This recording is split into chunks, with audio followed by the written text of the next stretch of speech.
Little extraction again. Oh look, lovely clay pipe. There, look. Let's get all that mud off. That's very nice. Looks like a camo clay pipe, doesn't it? Yeah, but that will go back to white when it's exposed out in the oxygen. Yeah, brilliant.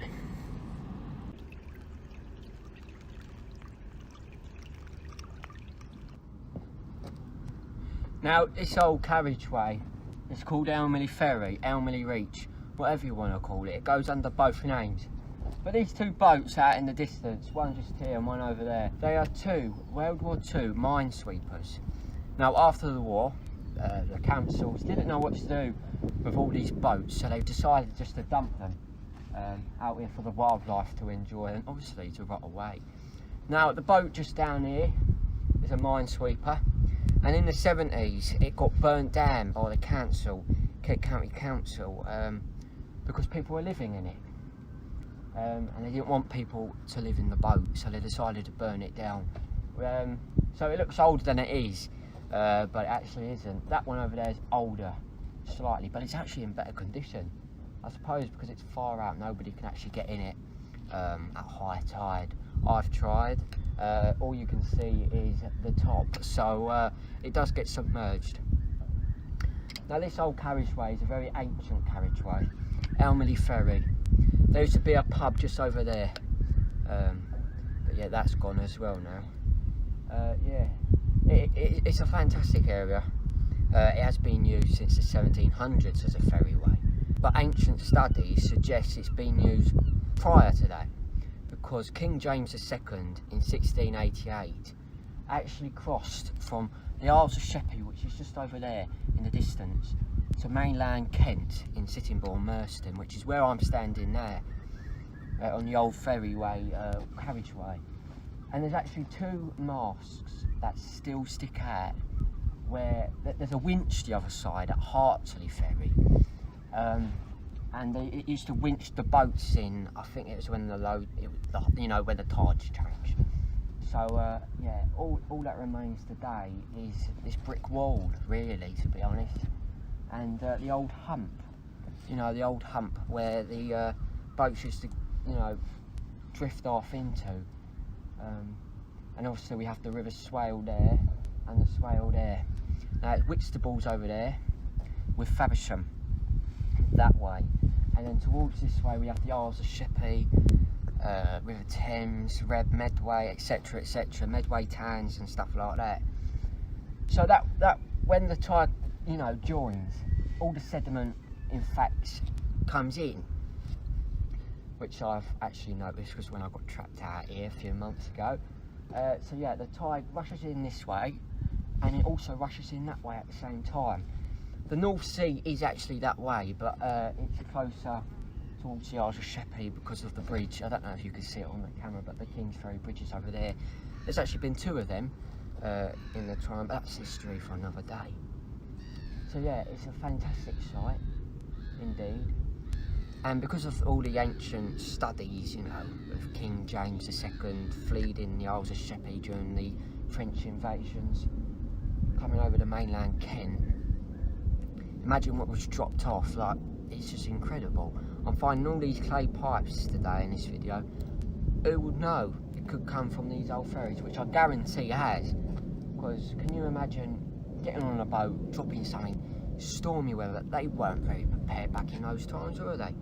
So it leaves me with no doubt saying the finds today definitely has a connection from this old ferryway, and I can assure you that it just has. So yeah, I'm going to tell you a bit more history now on the site, so I hope you enjoy. The old shipwrecks at Elmley Ferry, Sittingbourne, at low tide, thought to be World War II minesweepers, and the old Elmley Ferry crossing point. The ancient crossing was once used by King James II to try and escape to France in 1688. In 1688, King James II was attempting to flee England to France and was arrested at Elmley Ferry by fishermen, and apparently held at Kings Hill Farm overnight in cold, wet and damp conditions before being returned to London the following day by barge.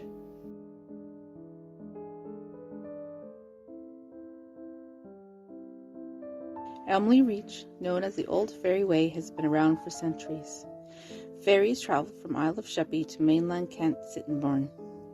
People used it for many things: travelling to school on the old Elmley Island, a trip out to Sheerness-on-Sea, but most importantly, King James II used it as an escape route during the French invasion of 1688.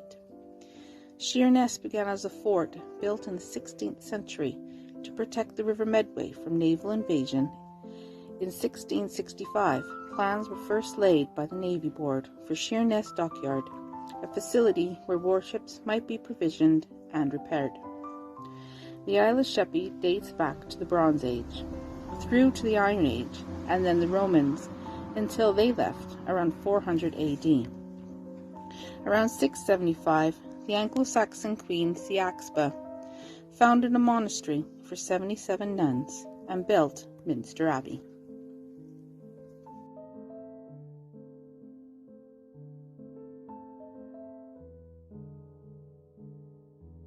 This is another mystery one to me at present, and has only been found on a map from 1865. The map shows a public house called the Ferry House on the Sheppey side of the King's Ferry Bridge. Further research shows the pub was unfortunately demolished sometime in the 1960s.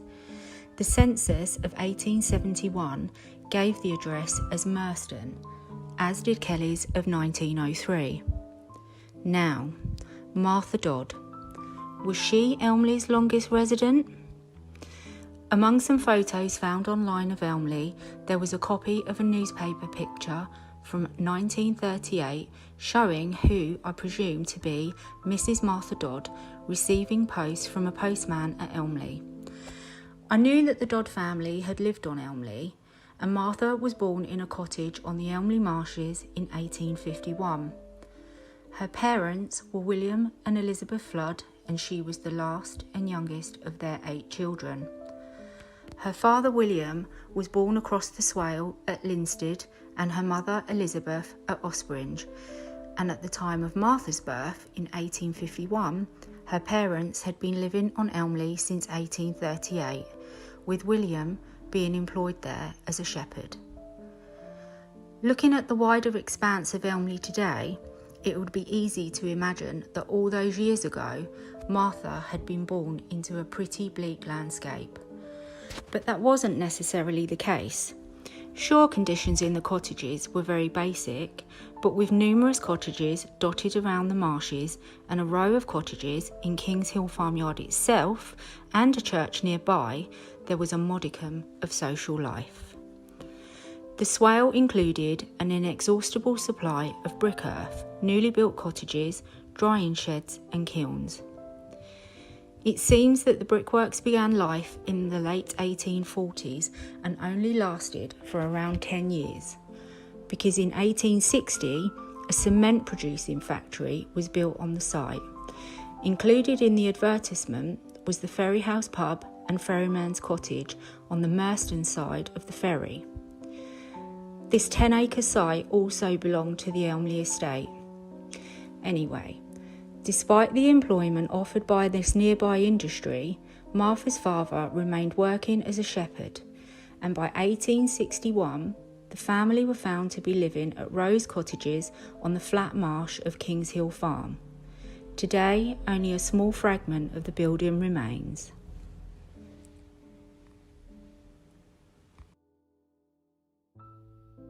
February 1953. After widespread flooding, a boatload of sheep are rescued at Windmill Creek on the Isle of Sheppey. In order to coordinate the rescue of livestock, the Navy, the Marines and the Army established a combined headquarters at New Hook Farm, Eastchurch, where amphibious vehicles are standing by. They sailed past Elmley. Before the school in the Isle of Elmley was closed in April 1921, it was believed to be the smallest public elementary school in England. The Kent Education Committee considered it uneconomical at the time and decided to hire a boat to convey the 6 remaining Elmley schoolchildren across the swale to the Murston School near Sittingbourne. The mistress in charge was receiving a salary at £355 per annum.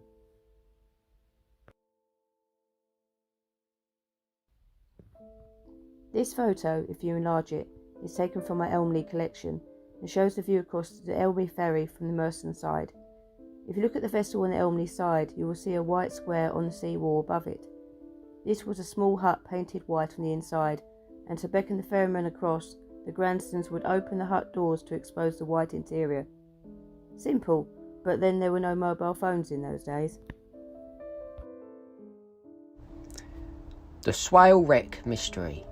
Thought to be a World War II ex-Navy wooden hulked minesweeper, lies at Elmley Ferry, Murston, laying in the mud on the south mainland side of the Swale Channel. This is the hulk. You can see the pillings at the old ferry crossing. Redundant gas pipes traverse the channel with warning signs on the Sheppey side. This is the stern of the ship. There's been much debate about the wreck, which is thought to be either a 136-foot long, 270-ton British yard minesweeper, ABYMS, built in America for the USA and the UK. The Royal Navy released 150 of the unnamed vessels, which were probably returned to the USA after war. One went to explore with Jacques Cousteau and named Calypso. This is the starboard side of the ship. Several people recall a pair of minesweepers stationed at Elmley. The other consideration is she's a German Navy shell boat spying on the British citizens. This is the overall starboard side of the ship. And this is of course the country recycling plant. This is Elmley Ferry's southern buoy. The wreck. Now where is the wreck? The wreck is shown right adjacent at the Elmley Ferry, left to Conyers Creek. This is a closer view of the wreck, from a bird's eye view. Now this is the wreck at high waters. You can only see the top, as mentioned earlier in the video. Another closer view showing the wreck, said to have been inhabited for a period. The wreck was firebombed to get rid of the campers. This is the final image of the wreck for this video. Isn't it absolutely fantastic? Elmley Reach is a place for all to visit. If you haven't visited Elmley Reach at low tide, what are you doing? Get out in that mud. Well, what sits out on the mud today then? Lots of wrecks, lots of bottles, and of course lots of clay pipes. But most importantly, what you have to remember is lonely tyres and wheelbarrows sit upon the mud. Everything goes to road now, unfortunately. But yeah, until next time, I'll see you again very, very soon. Bye-bye. So I said, hey, don't you wanna come? Come and run away with me. Hey, won't you come? Won't you come? And say by chance, don't you wanna